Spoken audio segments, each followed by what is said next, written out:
J'ai un ami au Cameroun. Il m'a appelé, il voulait construire son hôtel. Ça va lui prendre environ 1 milliard. Le CFA, qui est peut-être 2,5 millions. Je lui ai dit qu'au lieu de construire cela, pourquoi tu ne t'offres pas un hôtel gratuit aux États-Unis? Prends les 2,5 millions. Tu viens ici, là, tu achètes un Hilton de 25 millions de dollars. On négocie à 80% de valeur. Ça veut dire que le moment où tu achètes, tu as 20% de valeur. Moi, je veux manger 5% des 20%. Je suis pas gourmand, mais je ne veux pas te laisser aussi manger tout l'argent seul. Dès que tu achètes avec le même argent, tu passes au refinancement directement. Tu enlèves 40% parce que tu es venu avec 10%. Tu rentres maintenant payer ton hôtel cash. Le Hilton est sur le management. Tu n'as pas besoin d'être là. Il manage, il paye la dette tout le temps, te donne le rapport, tu les payes. Le reste pour toi, c'est un bénéfice. Tu viens d'avoir un Hilton aux États-Unis gratuitement.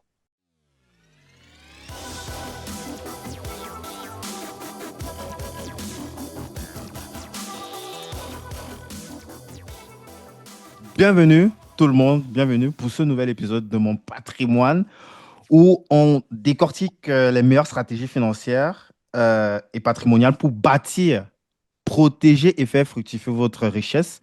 Aujourd'hui, épisode exceptionnel avec Raphaël Diné qu'on ne présente plus. D'ailleurs, ceux qui ont raté l'épisode précédent, on vous le met en description pour vous donner un peu plus de contexte sur ce qu'il fait. Il est entrepreneur, investisseur, expert en acquisition massive de foncier stratégique aux États-Unis, notamment à Dallas, et impliqué aussi dans d'autres business qu'on ne va pas citer ici. Donc, le thème du jour, on va parler de comment est-ce que c'est possible justement d'acheter massivement du foncier stratégique aux États-Unis sans passer par le circuit bancaire traditionnel en utilisant l'Infinite Banking Concept comme levier financier intelligent. On va plonger dans le concret. Donc déjà, pourquoi le foncier aux USA, surtout à Dallas, est une mine d'or pour les investisseurs visionnaires? Comment financer ce type de projet sans dépendre des banques classiques? Et surtout, comment structurer une stratégie patrimoniale durable grâce à l'Infinite Banking Concept? Donc, restez bien jusqu'à la fin parce qu'on va aussi partager des annonces exclusives, notamment sur les prochains projets à Dallas et surtout des opportunités à venir pour ceux qui veulent passer à l'action. Cet épisode va être une masterclass. Préparez vos carnets de notes. Pour commencer, j'aimerais que vous partagiez votre expérience personnelle avec l'Infinite Banking Concept.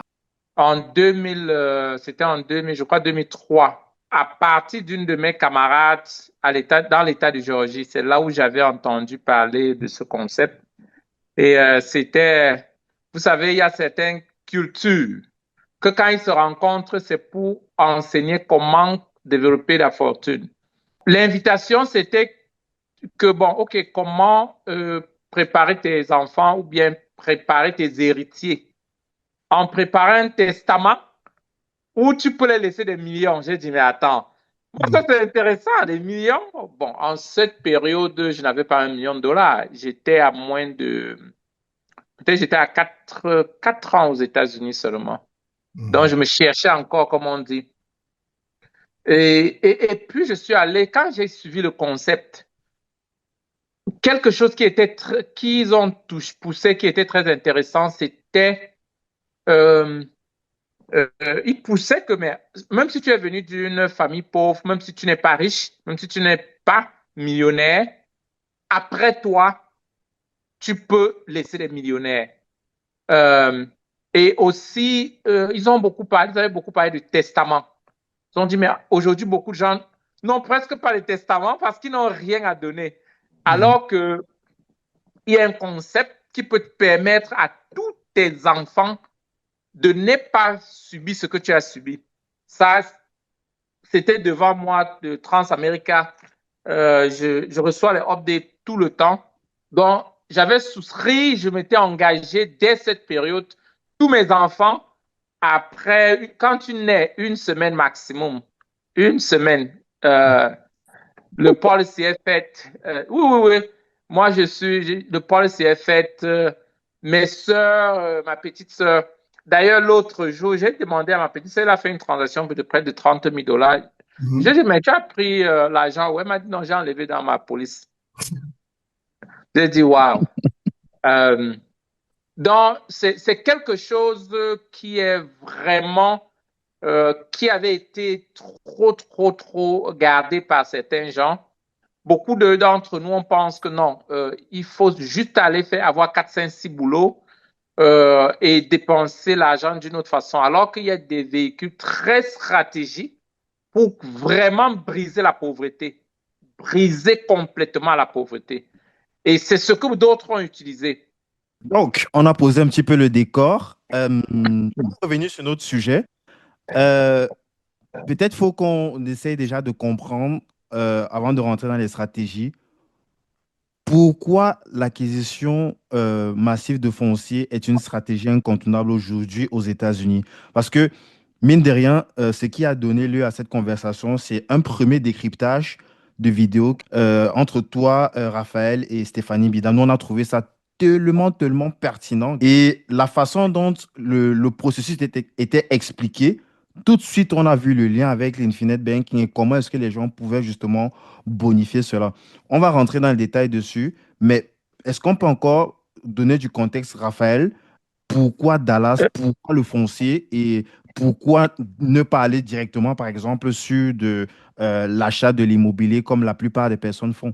Euh, la réalité, Guy, c'est que tu vois, beaucoup de gens sont nés avec beaucoup d'avantages.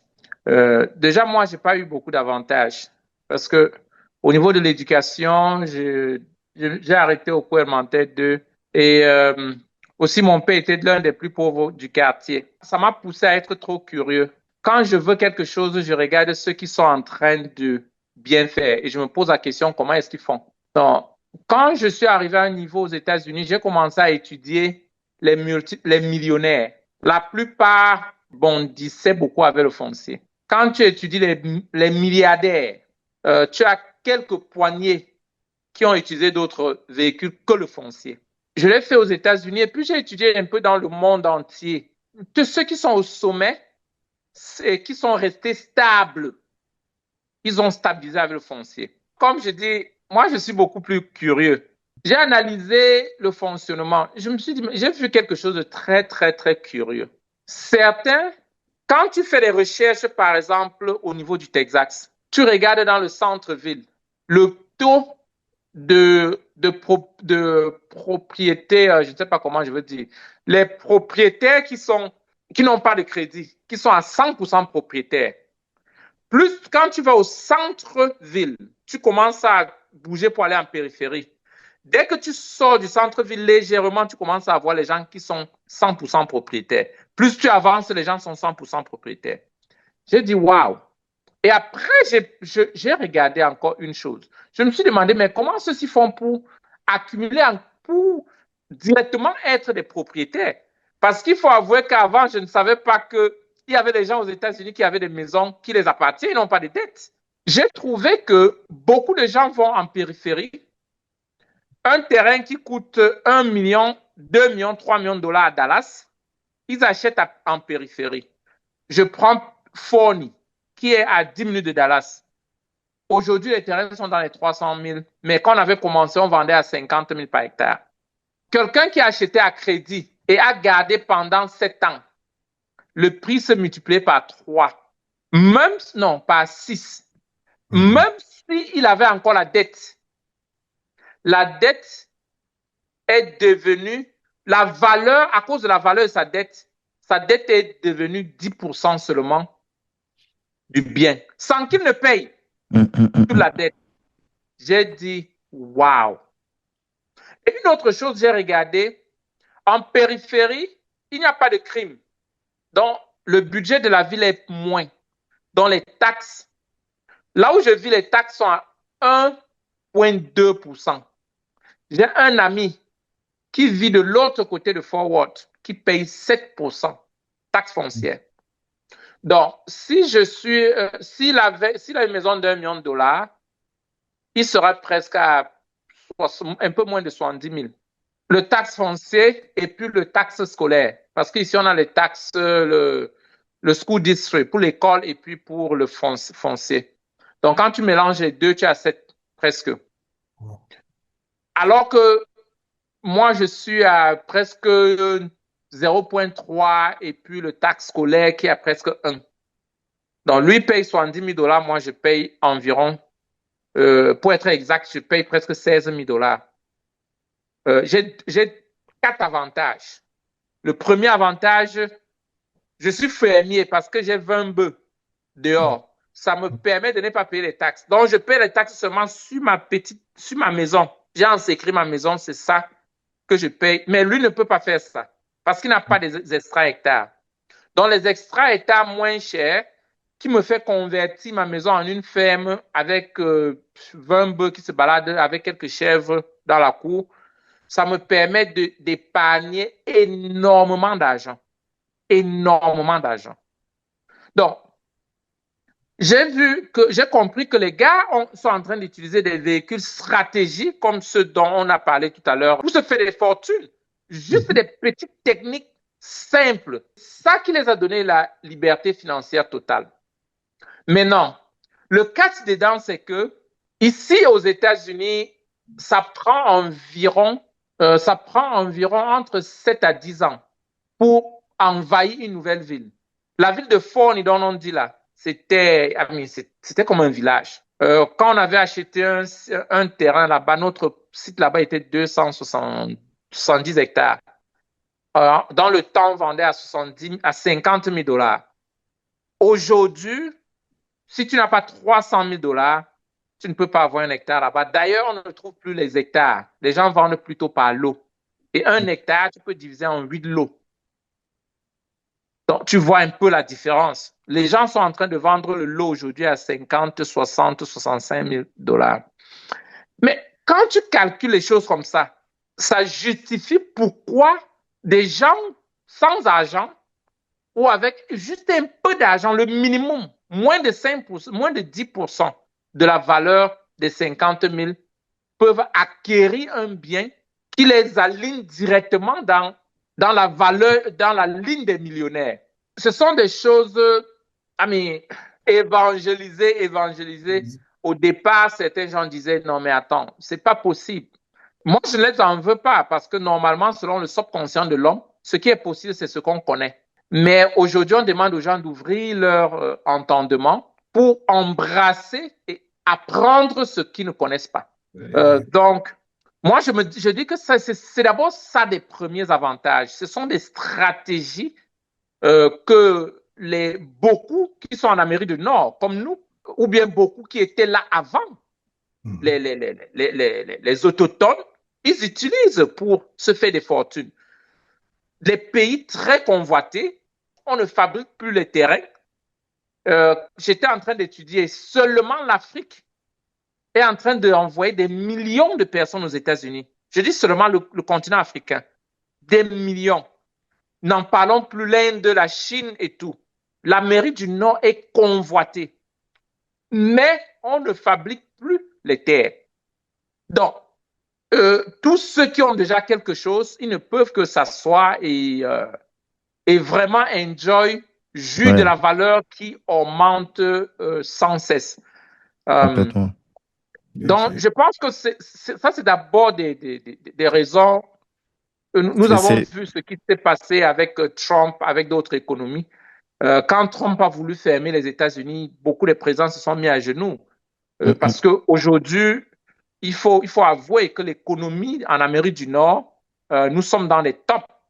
Et le Texas est situé parmi les top États, ouais, avec l'économie qui booste vraiment. Ça, je ne sais pas s'il fallait dire ceci sur la chaîne, parce que ce sont des choses que c'est quand on nous paye pour le coaching qu'on dit. Mais tout le sous-sol du Texas, il y a le pétrole. Tout le sous-sol. On n'a pas autorisé de drill partout. Il est vrai, Trump a dit, on va lancer le drill baby drill pour commencer à utiliser le pétrole. Ça veut dire quoi? Dès qu'on commence à utiliser le pétrole, là où il y a mon site, j'ai un pourcentage. Ça fait partie de la loi américaine. Donc, directement, si on commence à drill quelque part là où j'ai mes 100 ou 200 hectares, c'est fini. Malgré que ça ne va pas toucher ce qui est sur le sous-sol, mais j'ai un grand pourcentage sur tout ce qu'on va drill. Je ne sais pas si ce sont mes enfants qui vont collecter cet argent ou avec Trump, on va vraiment accélérer pour le Le pétrole. gaz, donc le pétrole. Donc, ce sont tant de choses que aujourd'hui, nous, en tant qu'hommes d'affaires en Amérique du Nord, on doit faire nos investissements de façon très, très stratégique. Et puis l'autre point, c'est que, I mean, pour acheter un bien qui coûte 10 millions de dollars et tu viens seulement avec 50 000 dollars, comment? Tu es déjà pauvre dans tous les cas. Les 50 000 dollars ne vont pas te rendre plus pauvre, ne vont pas te rendre plus riche. Maintenant, si tu investis dans un truc où tu peux maîtriser et contrôler avec le temps, pendant que ça prend la valeur, tu prends, au lieu de commencer à gaspiller l'argent dans des choses qui n'ont pas de sens, fais des méga funérailles au village pour démontrer comment tu es puissante et fais des voyages, fais des choses qui, lancer l'argent sur les gens, fais des choses qui ne t'aident pas. Euh, ce sont des choses très stratégiques où tu peux te pousser et te repositionner vraiment dans le monde pour briser le cycle de pauvreté. Donc, Complètement. j'ai cité quelques points que je pense que ce sont des points Ultra, très, ultra très... pertinent. D'après toi, qui est le plus gros propriétaire foncier des États-Unis?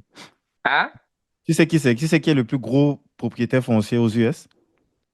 Euh, je, je sais que l'Église catholique était en tête. Je ne sais pas si ça a été basculé. Moi, j'ai une stat là qui est contre-intuitive, qui m'a même choqué, mais peut-être je vais encore vérifier. On me dit c'est Microsoft. Pourtant, c'est pas son Oh. modèle économique. Microsoft, c'est le logiciel, c'est les computers. Non, il Apparemment, c'est a, le plus gros, pour les, c'est bon, peut-être le plus gros propriétaire foncier de terre, si hein. tu es en train de parler Mhm. des terrains avec des hectares, l'Église catholique était en tête à un moment. Je ne sais pas s'ils ont changé. Euh, bon, ça, ce sont des institutions. Maintenant, si tu parles Mhm. des individus, tous les gars vraiment dernièrement sont en tête, hein. Il y a même l'autre, le gars d'Amazon, là, Jeff Bezos, euh, où on a marché ici au Texas pour qu'il n'achète plus. Parce que il voulait prendre tout l'État. Et puis tu as Dian Ho qui est aussi un jeune. Il est jeune comme nous. Aujourd'hui, il achète plus d'un million d'hectares par an. Wow. Et il est l'un des plus grands constructeurs aussi dans tous les États-Unis. Les Indiens, les Chinois ont compris. On a sorti une loi pour refuser aux Chinois d'acheter les terres ici. Ils ont acheté l'État du Michigan. Ils ont acheté l'État du Michigan presque ici au Texas. Ils ont tous les grands hectares, 5 000 hectares, 900 000 hectares. Ce sont les Chinois qui sont les propriétaires maintenant. C'est qu'on ne peut pas les arracher cela, Ouais. mais on a fait une loi. Aujourd'hui, ils ne peuvent plus acheter les terrains aux États-Unis. Si tu es chinois, même des Indiens, Hmm. Euh, j'étais surpris que la plupart des grands domaines que moi je contactais les gens pour acheter, c'était Li, Shang, non un chinois qui étaient les propriétaires. Donc, ils ont compris que bon, si on met notre argent dans l'économie forte, comme tu l'as si bien expliqué, on pourra relever cet argent pour venir construire notre nation. Par rapport à la phase de financement. Donc, on sait tous que l'un des plus gros freins, justement, c'est le financement lorsqu'on veut accéder à ce type d'assets, à ces fonciers-là. Parce qu'avec les banques traditionnelles, c'est souvent assez complexe ou du moins ils se mettent trop de règles. En tout cas, ils mettent les règles qui ne sont que à leur avantage.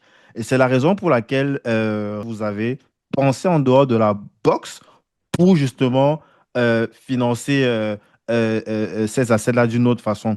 Lors de l'épisode précédent, Raphaël, et c'est quelque chose qui m'a choqué, me disait, depuis que je suis en affaires, en tout cas ce type d'affaires, j'ai jamais, jamais utilisé une banque traditionnelle. J'ai été choqué puisqu'on parlait quand même de plusieurs, on était quoi, sur près de 200 millions de financements qui ont été faits sans passer par une institution financière. Donc, Raphaël, je ne sais pas si c'est que tu voulais dire un mot par rapport à ça. Et... Aujourd'hui, avec les coûts d'investissement que nous faisons, parce que nos acquisitions sont vraiment, vraiment un peu plus lourdes. Les plus faibles acquisitions, ça peut être 5-6 millions. Donc, on a d'autres stratégies beaucoup plus, un peu plus différentes à cause du volume. Nous sommes en train de travailler, par exemple, sur une acquisition de 750 hectares. On est presque dans les 32 millions de dollars. Donc, les leviers qu'on utilise pour les terrains, c'est beaucoup plus, c'est un peu différent. Par contre, nos clients, beaucoup de nos clients, parce que nous vendons aussi beaucoup de maisons à crédit, les maisons de 250 000 dollars, 300 000 dollars, et les terrains sont à crédit, 50 000 dollars un hectare, ou bien un lot qui a 50 ou 70 000 dollars. Donc, on essaye de les conseiller. On les conseille aussi sur comment trouver l'argent. Je t'ai dit que j'ai partagé beaucoup de tes liens, de tes vidéos, parce que j'étais en train de dire aux gens, mais attends, voici des mécanismes. J'ai toujours dit, ne te demande pas, OK, comment je peux trouver l'argent? Il ne faut pas penser au comment, mais pense à qui. Et pense aux outils qui sont utilisés. Parce que ce qu'on pense avoir aujourd'hui, quelqu'un a déjà fait ça. Quelqu'un est passé par ce qu'on souffre aujourd'hui. Donc, si on veut fouiller ça à l'intérieur de nous, ce ne sera pas là. Donc, il faut voir des autres outils que d'autres ont utilisés. Tu as montré le livre au départ, un concept qu'un groupe a pu utiliser pour être au top. Tu l'as utilisé. Donc, on conseille beaucoup de gens de développer, de créer des choses qui pourront les aider à amasser des finances.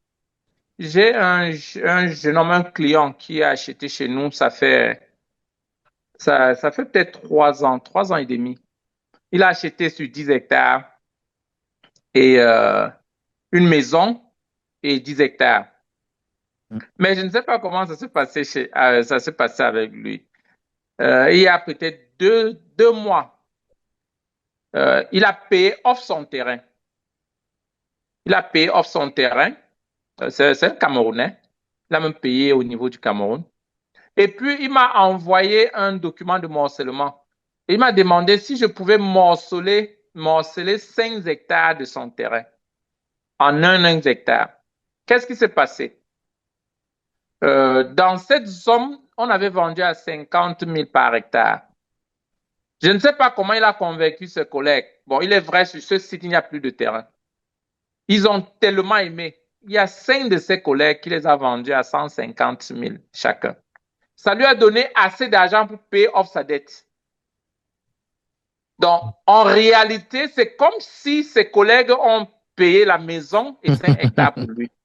De façon stratégique, quand tu as un bien que tu peux tourner en liquide et un bien qui est convoité, il y a beaucoup de mécanismes pour convertir cela en cash liquide au lieu de maintenir toujours, de chercher à garder le cash liquide. Parce que, comme tu l'as dit, le dollar, quand on imprime plus, le dollar descend. J'ai dit aux gens, dernièrement, pendant Covid, quand tout le monde se précipitait pour fuir la ville, la valeur de tous nos acquis, tous nos terrains, s'est multipliée par 4.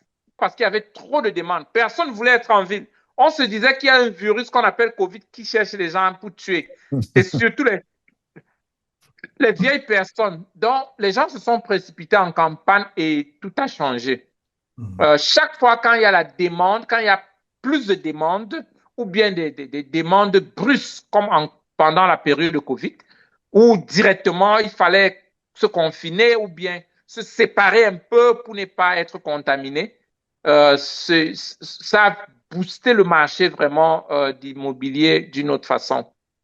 Et de l'autre côté, comme tu l'as expliqué, quand tu as quelque part où tu as ton argent, déjà qui te garantit une somme beaucoup plus forte que le petit argent que tu as. Et aussi, cet argent est accessible. Tu as ta banque. Tu n'as pas besoin d'aller t'aligner. J'ai expliqué le cas de ma petite sœur. elle a demandé à faire un withdraw dans son truc. Et ça n'a pas, dans sa police, mais ça ne l'a pas fait perdre les millions, le taux qui est 1 million de dollars, qui est la valeur de cela. Donc, même en enlevant l'argent qu'il a mis là-bas, elle avait toujours les 1 million de dollars. Ça n'a pas changé son paiement. Donc, c'est quelque chose de vraiment, vraiment de très, très stratégique. Je pense que les gens doivent toujours se dire, OK, si j'ai 1 000 dollars aujourd'hui, et si où est-ce que je peux mettre pour que ça me donne la valeur de 10 000 dollars, de 100 000 dollars, d'1 million de dollars. Et c'est ça qui peut faire toute la différence. Il y a un système dans l'immobilier, les locatifs immobiliers qu'on appelle ça l'arbitration. On va mettre le lien en description pour ceux qui veulent. Ouais. Parfois, les gens se disent, mais attends, j'ai pas d'argent. Il y a tellement de choses ici qui rentrent exactement dans ce que tu dis. Par exemple, fais l'arbitration avec des appartements. Les gens ne savent pas qu'aujourd'hui, tu peux aller voir quelqu'un qui a un appartement complexe, qui est vide à 30%, peut-être qui est vide à 70%. Tu lui dis, écoute, moi, je veux louer 25% de tes appartements, mais je sais que tu loues à 1 000 dollars. Je veux que tu me donnes à 600 dollars. Qui est les gens ou pas, je te paye. On appelle ça l'arbitration. Tu ne vas pas lui donner 600 dollars tout de suite. Et tu lui dis, OK, tu me donnes 60 jours pour que je commence à te payer. Tu as 60 jours pour aller te battre comme un diable. Venez voir Guy pour qu'il te mette sur ce podcast. Tu publies l'information, tu remplis les 22 units que tu as à 800 dollars parce que tu seras plus moins cher que lui. Maintenant, les gens viendront passer par ton programme à 800 dollars et directement, tu as 200 dollars par mois maintenant. Tu contrôles le bien sans être propriétaire, sans débourser un 5 francs, mais juste parce que tu as compris l'éducation financière, tu as compris comment créer la richesse en contrôlant le bien. Il y a un monsieur qui est venu nous voir. Le monsieur était très, très mal habillé. Tu sais qu'on est quand même les Africains. Quand tu viens dire que tu veux faire un achat de 10 millions de dollars, on regarde quand même tes chaussures, on regarde. Est-ce que tu es venu en hélico? Et dit, 10 millions de dollars, c'est beaucoup. Mais il est venu là, il a mis un de nos trucs sur le contrat 10 millions de 100 hectares. Ça faisait 10 millions de dollars parce que c'était un des sites de 100 000 dollars par hectare. On a fait le contrat. Le gars m'a appelé, il a dit non, le gars est sérieux. Il faut parler avec lui. Il voulait tellement parler avec moi. J'ai dit non, travaille avec les équipes. Tu n'as pas besoin de moi pour faire ton contrat. Mais quand on m'a donné combien il voulait acheter, j'ai dit non, je veux le parler tout de suite. J'ai appelé le gars, il a dit oui, je vais acheter. J'ai dit ok, viens me voir. Il était à DC. Il est venu à Dallas. Je suis resté l'attendre à la maison. Il est venu, on a échangé. J'ai vu, mais il n'avait pas l'air de quelque chose Il était très, très simple, mais trop intelligent. Qu'est-ce qu'il a fait? Il a mis 100 hectares sous contrat. Il était en train de monter un dossier de crédit de ferme. Il nous a donné le dépôt. D'ailleurs, il a donné 10 000 dollars pour montrer qu'il est sérieux. Donc, 10 000 dollars, ce n'était même pas le down payment qu'on demandait. On a signé le contrat, on lui a validé. Il devait payer son down payment. Il a soumis à dans le projet de farming. Je ne savais pas qu'il y avait un programme comme ça. Il a pris le financement, il nous a payé notre dépôt.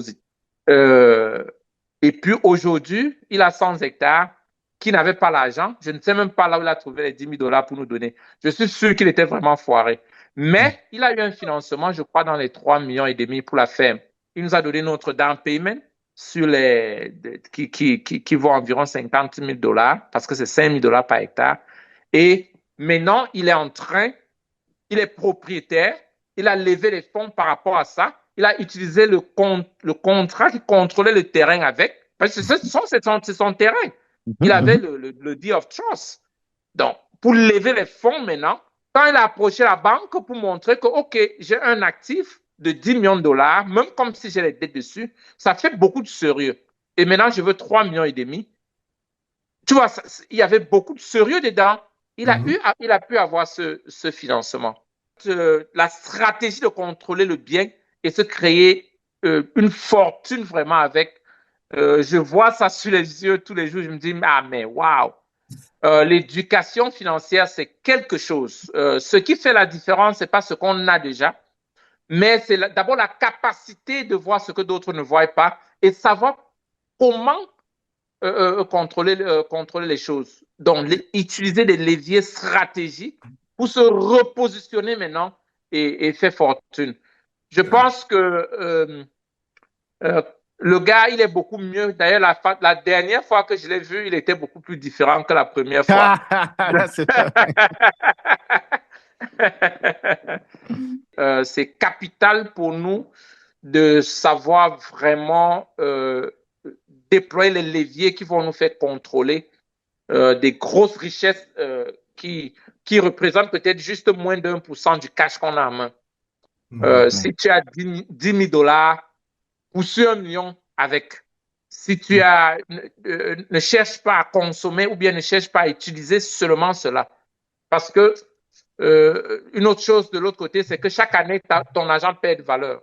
Si tu prends 100 000 dollars, tu mets dans un compte privé. D'ailleurs, chaque année, tu n'auras plus 100 000. Ça va descendre, ça va descendre. Mais si tu mets dans un instrument bien stratégique, chaque année, ça va plutôt prendre la valeur. Avant qu'on ne n'aille quand même sur les questions de fin, là, je voulais qu'on essaie un petit peu de prendre peut-être un cas typique, là. On imagine un petit peu un investisseur, que ce soit de la diaspora, qui vit en Afrique ou au Canada, whatever, qui veut acheter justement, en tout cas, qui dans sa tête a pour ambition de justement faire de l'accumulation primitive de capital et de le pérenniser sur le long terme. Et il pense justement que ce n'est pas le couloir du foncier à Dallas qui pourrait le faire. Euh, Comment concrètement ce mix de foncier pour toi, Raphaël, plus éventuellement peut-être l'IBC, pourrait être. Comment est-ce qu'il pourrait mettre tout ça ensemble? Franchement, un petit game plan comme ça, vite fait, de façon structurée. Mhm. Je peux prendre un exemple rapidement. Mhm. J'ai un ami au Cameroun. Beaucoup de gens peuvent peut-être le connaître. Il est l'un des top. Il a plus de stations d'essence au Cameroun que tout le Ah, monde. ça, c'est Clément. Je l'ai eu sur le pod, c'est Clément, non? Clément Foguet. Non, non, non. Ah, ok. Bocom. Ah, ok, Yeah. ok, ok, je confonds. Ouais. Il m'a appelé. Il voulait construire son hôtel. Ça va lui prendre environ 1 milliard. Je crois 1,5 milliard. Le CFA, qui est peut-être 2,5 millions. Je lui ai dit qu'au lieu de construire cela, pourquoi tu ne t'offres pas un hôtel gratuit aux États-Unis? Prends les 2,5 millions. Tu viens ici, là, tu achètes un Hilton de 25 millions de dollars. On négocie à 80% de valeur. Ça veut dire que le moment où tu achètes, tu as 20% de valeur. Moi, je veux manger 5% des 20%. Je ne suis pas gourmand, mais je ne veux pas te laisser aussi manger tout l'argent seul. Dès que tu achètes avec le même argent, tu passes au refinancement directement. Tu enlèves 40% parce que tu es venu avec 10%. Tu enlèves 40% directement. Tu rentres maintenant payer ton hôtel cash. Le Hilton est sur le management. Tu n'as pas besoin d'être là. Il manage, il paye la dette tout le temps, te donne le rapport, tu les payes. Le reste pour toi, c'est un bénéfice. Tu viens d'avoir un Hilton aux États-Unis gratuitement. Il est seulement allé, waouh, même au petit niveau, avec quelqu'un qui a juste 10 millions sur les mains. Il y a des choses que tu peux faire avec. Et l'avantage qu'on a en Amérique du Nord, c'est que la dette, c'est le chemin. Pour ceux qui savent bien utiliser, on ne demande pas de venir prendre un crédit pour aller en vacances ou bien pour aller acheter du burger ou acheter des vêtements. Non. Prends une dette d'1 million de dollars pour aller vendre à 1,05 million et tu as 50 000. Prends une dette de 10 millions de dollars, tu revends à 12 millions, tu as 2 millions. Donc, c'est tellement simple que pourquoi tu vas avoir peur d'une dette de 100 millions alors que la dette de 100 millions, tu peux vendre à 110 millions? Pourquoi tu as peur? C'est pas une dette, même si c'est 1 milliard. Tu prends, tu peux encore mettre 50 millions dessus. Ça ne pèse pas sur toi.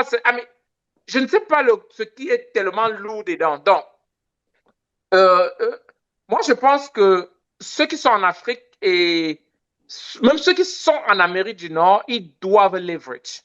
Ils doivent leverage. À un moment, je dis, même si tu as une maison, le equity dans cette maison, c'est 100 000 dollars. repositionne ce equity pour prêter encore 1 million de dollars rapidement. Mais les 1 million, dès que tu prêtes, tu as 200 000 dollars de equity dedans directement. Tu viens de multiplier ton argent. Pourquoi tu as peur de l'autre? Surtout quelque chose qui a le cash flow. Ah, mais ce n'est pas toi qui repaye. Dès que tu positionnes, tu structures ça correctement. Tu sit back seulement. Tu t'assois et puis l'argent entre. Je veux prendre encore un autre cas très, très, très pratique. J'ai un jeune homme, je crois qu'il est au Canada. Il doit même être quelqu'un, je ne sais pas si c'est Coach Law qui l'a amené. Ils sont venus, ils nous ont acheté, je crois, 10 hectares chez moi. Et ils ont subdivisé les 10 hectares. C'est même hier que j'ai su. Maintenant, en petit lot qu'ils sont en train de vendre. Ils ont tout vendu. J'ai su parce qu'ils m'ont envoyé le truc. Comme ils ne m'ont... Bon, quand je dis tout vendu, ils ont revendu aussi à crédit. Mais je dois signer dessus comme la dette est hypothécaire. Mais ils sont des propriétaires légitimes. Et l'hypothèque que j'ai, ce n'est pas le montant total de tout ce qu'ils ont maintenant. Mais les gars, mais ma dette ne représente même pas 20% de leur portfolio. Maintenant, j'ai dit, merde, vous êtes génial. Le gars est au Canada. Donc, tu vois, ce sont des trucs, mais parfois je me dis, mais attends, pourquoi les gens ne peuvent pas comprendre? C'est très, très, très, très, très simple. Donc, beaucoup de gens peuvent pratiquer à partir de l'Afrique, à partir du Canada, à partir des États-Unis. On n'a pas le monopole de tout ce qu'on est en train de vendre. On est en train de pousser pour avoir 1 million d'hectares, 1 million de maisons. On ne sera pas des grossistes et des détaillants. Et je sais que beaucoup de gens aussi regardent le modèle d'affaires et se disent, mais attends, comment je peux me positionner encore de façon très stratégique pour leverage? Tu peux prendre 100 000 dollars, tu tournes ça en 2 millions, comme ça, et tu encaisses.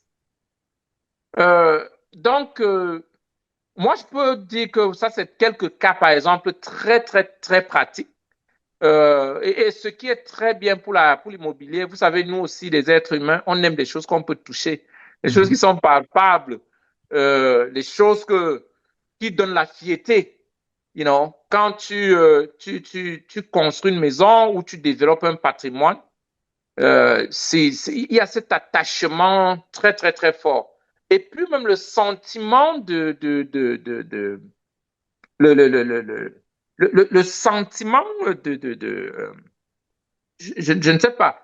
En anglais, on dit, c'est un peu comme quelque chose qui te donne la valeur, qui te donne le courage de continuer à presser de l'avant parce que tu te dis, mais attends, moi-même, je suis en train de faire quelque chose de sérieux.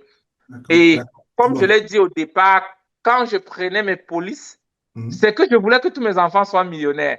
Mais quand je l'ai signé avec mes, je sais même pas, c'est 200 dollars le mois, la pauvreté m'a quitté. Parce que moi-même, je voyais quand même quelques millions, des documents qui me rassuraient. Donc, même la confiance personnelle a changé. Je n'avais plus trop peur quand les gens disaient, ah, j'ai 1 million. Mais moi, je disais, mais attends, j'ai quelques polices des millions aussi. Donc, je me voyais comme un millionnaire, je pensais comme un millionnaire, j'agissais comme un millionnaire. Je n'étais plus intimidé. Permettez que je vous dise que peut-être ça a beaucoup joué dans ma façon de voir grand. Parce qu'il faut l'avouer.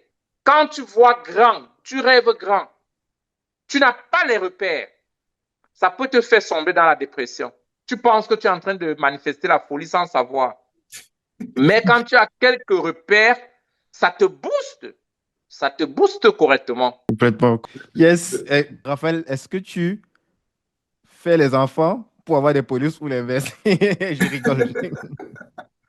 Non, je ne fais pas les enfants pour avoir les polices, mais je pense que chaque enfant qui a eu la chance de sortir de ma famille, je ne dois pas faire ce que mon père a fait. Peut-être mon père n'avait pas la possibilité, mais il ne faudrait pas qu'un jour un enfant dise que j'avais la malchance vraiment d'avoir ce gars comme mon père. Je ne dois pas vivre éternellement. Donc, je dois sécuriser les choses qui doivent leur donner la fierté vraiment de grandir. Et je dis ça à mes enfants tout le temps. Quand on se réunit, je leur dis, hey, sache qu'à tel âge, tu auras tel montant d'argent. Ah, mais je lui dis, nous sommes, avant que je n'arrive ici et on a commencé à développer la communauté, on était 1% des Noirs. Malgré qu'aujourd'hui, nous sommes à presque 25% des Noirs déjà. Parce que là où, dans mon quartier, là où je vis, on est en train de passer à un nombre très élevé, un peu près de 2000 personnes qui sont des Noirs, qui ont acheté chez nous. Donc, c'est des... Non, quand je dis non, non, pas 2000, je peux dire la famille africaine, on est au moins 6, 5, 6. Donc, je dirais peut-être 9000, hein. Ah, quand même. 9 000 si on regarde en famille. Mhm. Donc, ça veut dire notre nombre est vraiment intéressant aujourd'hui. Euh, les enfants ne se sont jamais sentis frustrés à l'école. Les enfants ne se sont jamais sentis boulés.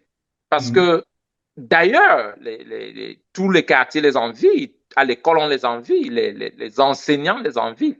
Mhm. Donc, c'est très, très, très important pour nous de développer des outils et aussi éduquer nos enfants et les rassurer. Ouais. Tu sais, avant, on avait l'habitude on pensait que on doit traiter ce qu'on a vécu, nos enfants doivent vivre cela. Non. Nos parents étaient pauvres. Nous, on n'est pas pauvres. On ne peut pas les dire de vivre comme on a vécu. Donc, on doit développer des mécanismes qui doivent les permettre de bondir plus haut, d'aller plus haut, de penser d'une autre façon et de vraiment se mettre sur nos ailes pour Mhm. aller plus loin et non les laisser se battre aussi comme on s'est battu, quoi. Merci beaucoup pour ton retour. Dernière partie avant qu'on nous boucle là. C'est quoi votre vision du marché dans les 5, 10 prochaines années, que ce soit par rapport au foncier ou alors en général par rapport à les tendances dans lesquelles on est en train de s'en aller, quoi. Donc, que ce soit quel type d'investisseurs doivent absolument s'intéresser justement au modèle que vous observez justement sur les 5, 10 prochaines années. Et ensuite, on pourra boucler. Je pense que Guy, nous sommes en train de traverser un siècle. La façon de faire l'argent est en train de changer. Ça va changer complètement. D'ailleurs, tu peux remarquer que maintenant, on a des enfants de 25 ans qui sont multimillionnaires. Quand je dis multimillionnaires, ils ont 100 millions de dollars, ils ont 25 ans, alors que ce n'était pas comme ça avant. Tu as les jeunes de 50 ans qui sont en train de faire le milliard. Et tu te demandes, mais attends, ils ont vécu depuis quand? C'est depuis quand qu'ils cherchent l'argent? Maintenant, il y a des leviers très stratégiques qui peuvent amplifier la richesse générationnelle. Et l'immobilier fait partie de ça. Pas l'immobilier traditionnel, la façon dont on a fait dans le temps, la façon dont nos parents ont fait. Parce que quand j'appelle immobilier traditionnel, l'investissement que tu fais là où tu ne peux pas avoir le retour. Ça veut dire, je suis au Canada, je suis aux États-Unis, je pars construire un immeuble au pays. Quand j'ai commencé à faire mes premiers millions aux États-Unis, tout ce que j'achetais, c'était des immeubles au Cameroun, dans mon pays, là où je connaissais. Parce qu'en cette période, tout mon investissement était seulement au Cameroun. Malgré qu'aujourd'hui, nous sommes dans 52 pays dans le monde, là où on investit. Euh, et c'était quoi le problème? Je pouvais dépenser 500 millions de francs sur un immeuble et puis on met 10 locataires et les locataires payent 200 000. 200 000, c'est 400 dollars. C'était 400 dollars environ. Et puis maintenant, certains locataires étaient des officiers de police, donc il fallait la bagarre, les juristes et ceux qui disparaissaient. Tu ne le verras jamais, ce n'est que les enfants, tu viens tout le temps, papa n'est pas là. Donc, même les 4 millions qu'il fallait, 400 fois 10, c'était dans les 4 millions. Et puis aussi, ma famille, quand on prenait l'argent aussi en compte-goutte, dès qu'un agent tombe, on m'appelle pour me dire qu'il est mort au village, ou bien quel enfant, ils sont déjà à l'hôpital. Donc, tu fais comment? On prend l'argent, on utilise, ou bien on laisse le gars meurtre. Donc, tu ne peux pas dire non. On te donne le choix exactement comme ça. Ou telle chose, peut-être maman à la tontine, elle a prêté l'argent, on va l'arrêter, on menace de l'arrêter. Ou il y a telle tante, elle a pris les crédits à la tontine, elle n'a pas remboursé, c'est chaud. Vraiment, elle est venue, elle a dit qu'on t'appelle parce qu'en cette période, il fallait aller appeler quelque part. C'était pas comme aujourd'hui. Donc, directement, c'était l'argent brûlé. Donc, tu vois, tu as presque 1 million de dollars, tu mets dans un investissement qui doit te produire euh, moins de 7 000 dollars, moins de 5 000 dollars, et tu ne peux même pas récolter les 5 000 dollars. Même s'il fallait calculer, ça allait me prendre 40 ou 50 ans pour break-even. Donc, ça veut dire que ce sera peut-être, je ne sais pas, à 100 ans, bien un peu plus de 100 ans que j'aurai mon argent d'abord de retour.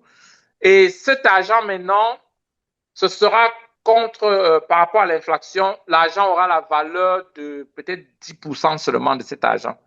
Et puis l'immeuble, il faudra détruire pour reconstruire. Parce qu'après 50 ans, c'est démodé, les normes ont changé. Mais c'est parti. Après 50 ans, un bâtiment. Sauf s'il faut garder pour faire de ça un musée pour montrer aux gens ce qui existait il y a 50 ans. Donc, tu vois, c'est la mauvaise façon de faire l'immobilier.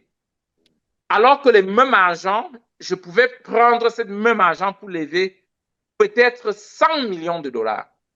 Le même argent.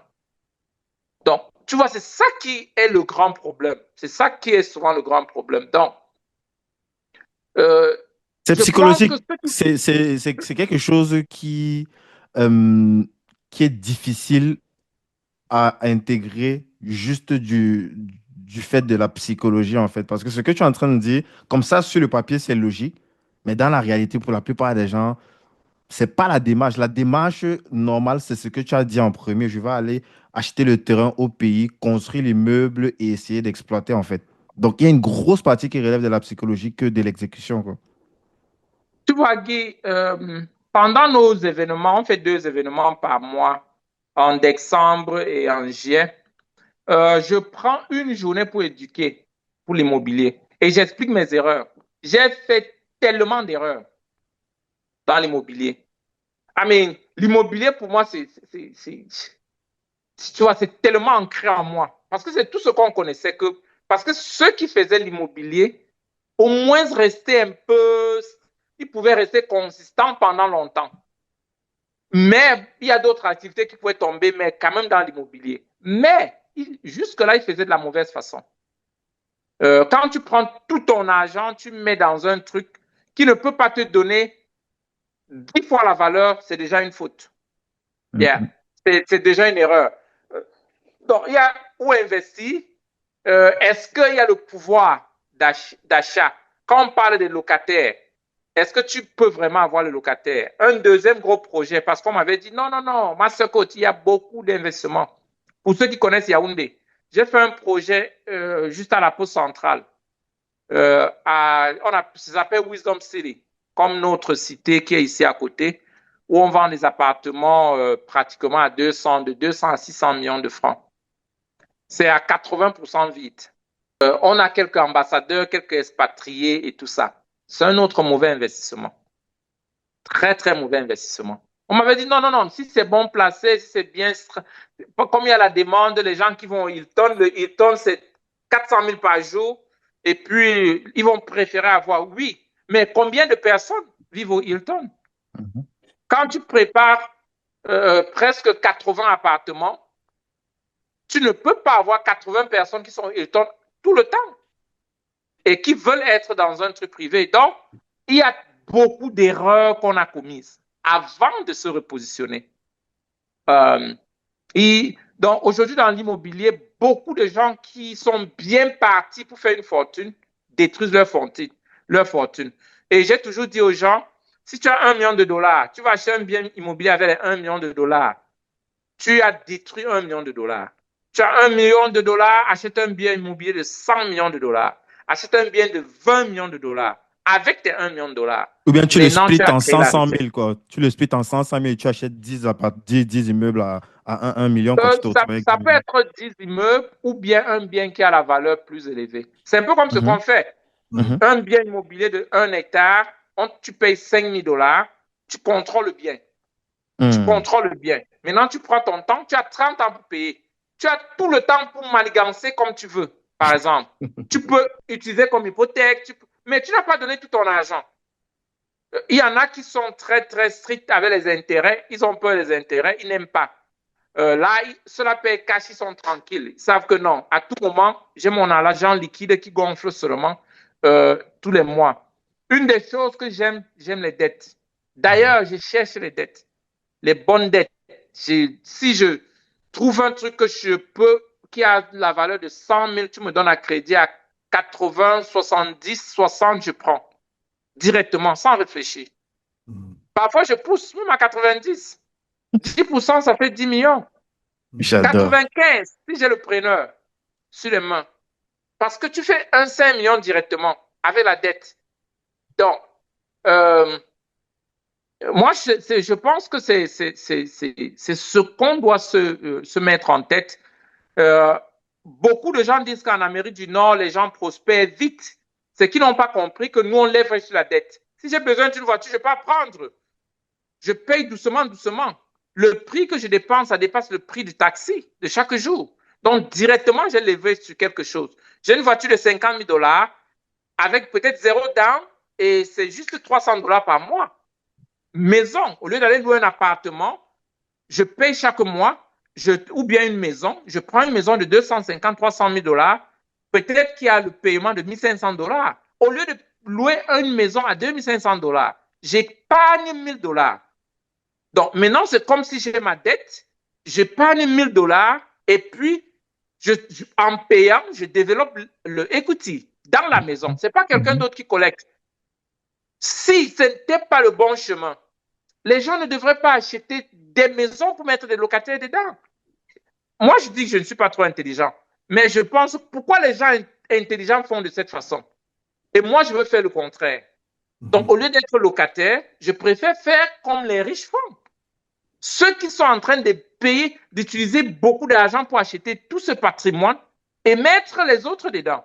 Si Jeff Bezos, comme tu l'as dit tout à l'heure, va acheter tellement de maisons pour mettre les gens dedans. Ils achètent des bâtiments à New York, des immeubles, des gratte-ciels pour mettre les gens et récolter le monthly payment, le paiement tous les mois. Mais moi, je préfère faire la même chose, même si c'est en petit niveau. Parce qu'il sait au moins quelque chose qui est bien. Il n'est pas locataire, il est plutôt propriétaire. Donc, à un moment, on doit essayer de voir les choses du point de vue de ceux qui sont en train d'émerger. Donald Trump, il a parlé de Trump Tower. Il avait pris à combien? Moins de 5 millions de dollars. Aujourd'hui, ça vaut 300 millions de dollars. 300 millions de dollars. Et ça fait partie de l'un des plus grands actifs qu'il a fait sa fortune avec. Donc, je pense que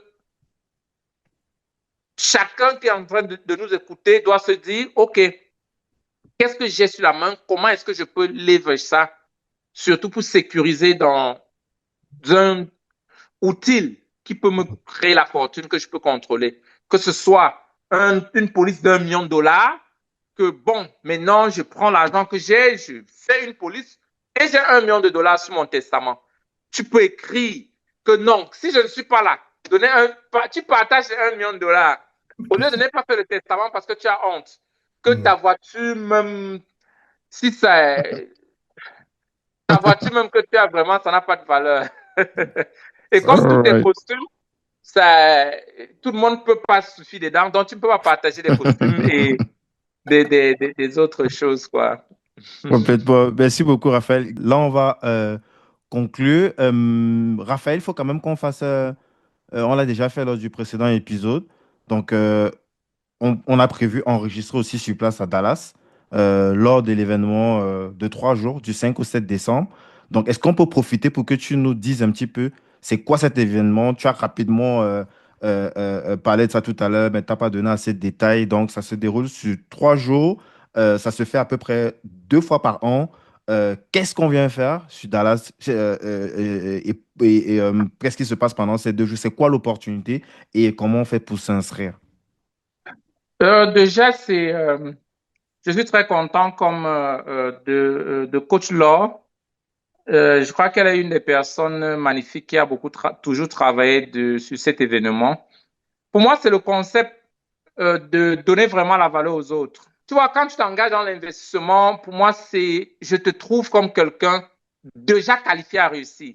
Chaque fois que tu penses que non, je ne peux pas investir, tu prends le risque vraiment d'échouer. Parce que l'échec, c'est celui qui ne veut, l'échec, celui qui est qualifié pour échouer, c'est celui qui ne veut pas mener des actions. Cet événement, c'est vraiment le temps, non seulement de partager, mais de vous rencontrer aussi d'autres. Parce qu'il y a quelque chose de différent quand tu entres dans l'environnement des gens qui sont des shakers. Il y a l'impactation que tu ne peux pas expliquer. Je fais beaucoup de conférences payantes. Quand je dis des conférences payantes, je suis dans un mentoring avec Tony Robbins, par exemple, c'est 100 000 $, mais on se voit une seule fois par an. Ce n'est pas souvent trop ce qu'il dit, mais l'environnement. Mais tu rencontres toutes les qualités de personnes. Celui-ci, il a fait 6 milliards. Mais attends, tu te dis que, mec, mon petit programme de 200 millions où je célébrais, je croyais que j'étais le chef du village, ça te galvanise plus. Une autre personne vient te dire, j'ai vendu ma société, ça fait 2 ans à 16 milliards. Maintenant, voilà comment j'ai restratégié et tout cela. Donc, je pense que c'est l'environnement qu'on crée ici à Dallas par rapport à ça. Et puis, on va sur le terrain voir ce qu'on fait. C'est une chose d'entendre, mais quand tu viens voir comment on est en train de faire, visiter nos sites de Maybank, là où une communauté, là où on est en train de développer, c'est 90% africains. Yeah. Je pense que les étrangers là-bas, les femmes, ce sont les Africains qui ont des femmes blanches ou bien tout ça là. Mais sinon, 90% africains, on a des communautés de 270 hectares, 90-95% africains. Donc, les choses qu'on ne pouvait pas imaginer. Tout le monde, tu vois les Noirs, tu les salues en français ou en patois. Et tout le monde, tu sais qu'ils sont des Africains. C'est quand même une très, très, très grosse fierté. Donc, ce sont tant d'expériences qu'on a. Et puis, à un moment, surtout pour nous, dans l'Amérique du Nord, on doit apprendre à penser. J'ai toujours parlé de... les gens me demandent souvent, Master Coach, attends, c'est quoi le secret, un secret que tu peux donner à quelqu'un qui peut l'aider à l'amener vers la richesse? Penser. On ne pense pas. D'ailleurs, Napoléon Hill, avec le top 1 de ses livres, qui est Penser et devenir riche, il n'a jamais dit travailler dur et devenir riche, investissez et devenir riche. Non, non, non, non. Penser. Parfois, nous, on refuse même de penser. Quand on veut t'apporter une information, tu ne veux même pas accepter. Le paradigme te ramène dans le pays ou comment c'était au pays. Donc, c'est un temps aussi de s'asseoir et penser. Tu commences à te poser des questions. Mais attends, j'ai quel âge? J'ai rencontré une docteure au niveau de la retraite de l'année dernière, c'était en décembre. Elle gagne beaucoup d'argent. Elle gagne environ 200 000 $ l'an. Elle a une vie bien active, donc elle gagne environ 25 000 $ par là ou 22 000 $ par mois. Mais sa maison coûte environ 10 000 $. Elle a des voitures, tout ça là-dedans. Et elle était tellement stressée, très, très, très sharp, très, très, très intelligente. Et je lui ai dit, mais attends, docteur, regarde ce que tu fais. Tu gères des hôpitaux. Est-ce que tu as pensé un jour créer une clinique? C'est toi qui signes pour les gens qui créent les cliniques. Il a dit, non, non, je n'ai pas d'argent, ça prend beaucoup d'argent. Et tout. Je dis, non, non, non, non. Posons la question que où est-ce que tu peux trouver l'argent? Et non ce que tu n'as pas. Oui, c'est vrai que tu n'as pas. Des gens commencent toujours à ne pas avoir. Donc, pensons au qui et non au comment. Donc, quand on a reframe la question, aujourd'hui, elle est en train de faire un centre au niveau de Kinshasa. Et ici, au niveau des États-Unis, elle est en train de travailler sur un centre. À moins d'1 an. Parce que je lui ai dit, regarde, tu épargnes combien? Prends ce que tu épargnes. Supposons que tu épargnes 5 000 $ le mois. Prends les 5 000 $, tu multiplies par 12. Ça fait 60 000. Fois 10, ça fait 600 000 $. Fois 20, ça fait 1 200 000. Qu'est-ce que tu peux faire avec? Est-ce que tu peux même un jour même aller vraiment en vacances? Ça veut dire que pendant 20 ans, tu n'as rien fait. Et tu as 1 200 000. Et 1 200 000 en 20 ans aura la valeur de 300 000 d'aujourd'hui. Regarde comment ta vie est partie. Tu veux risquer vraiment développer un truc qui peut te donner ce que tu gagnes maintenant par mois, par jour, ou alors tu vas prendre le risque de ne rien faire. N'aie pas osé investir, c'est vraiment accepter et puis conclure que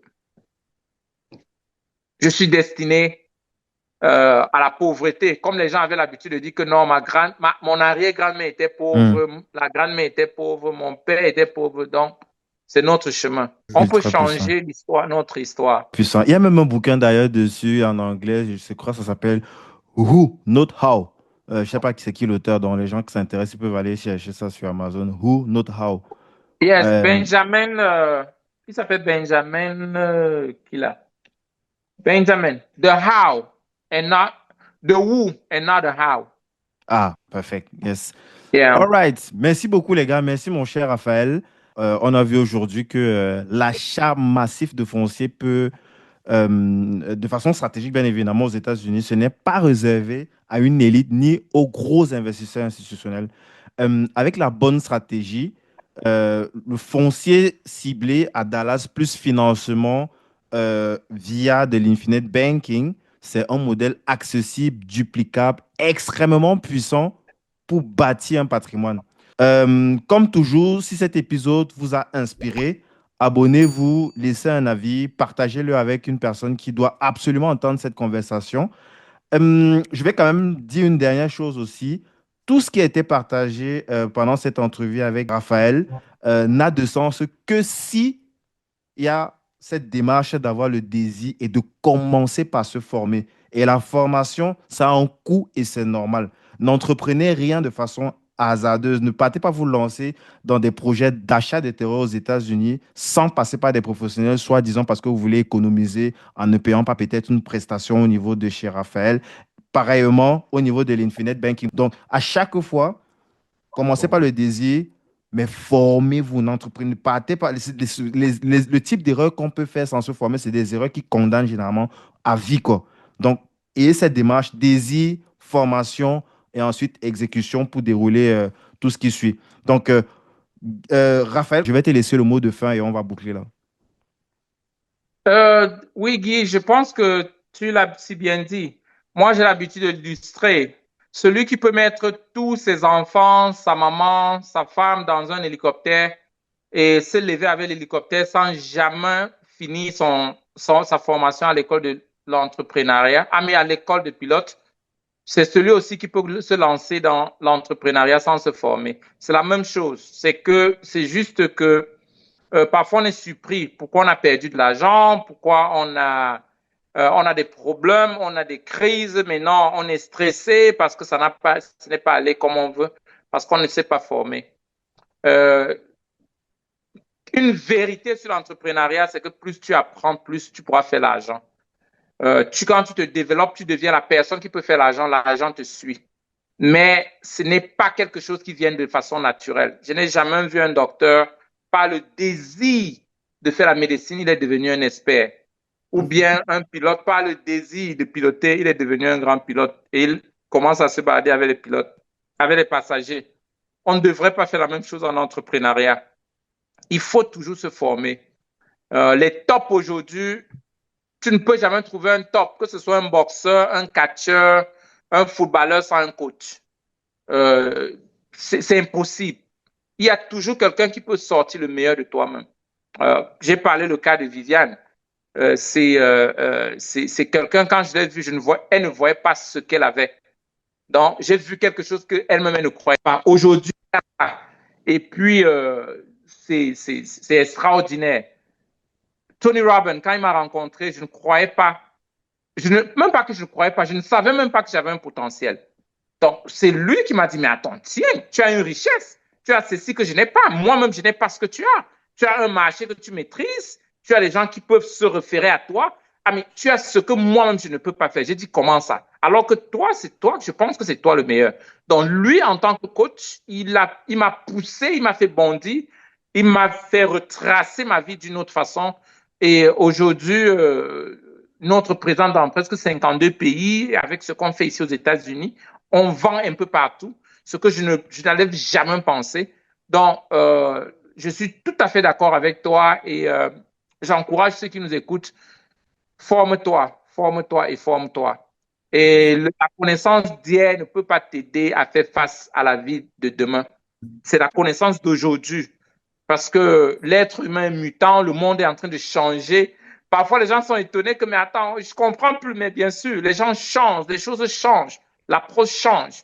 Et ce n'est que par la formation qu'on pourra être update chaque jour comme un téléphone Android. Quand tu allumes, ça upgrade d'abord pour s'assurer que c'est capable de gérer tout ce qui est sur place maintenant et non hier. Complètement. Merci beaucoup. On se dit à tout bientôt pour le prochain épisode. Ciao, ciao.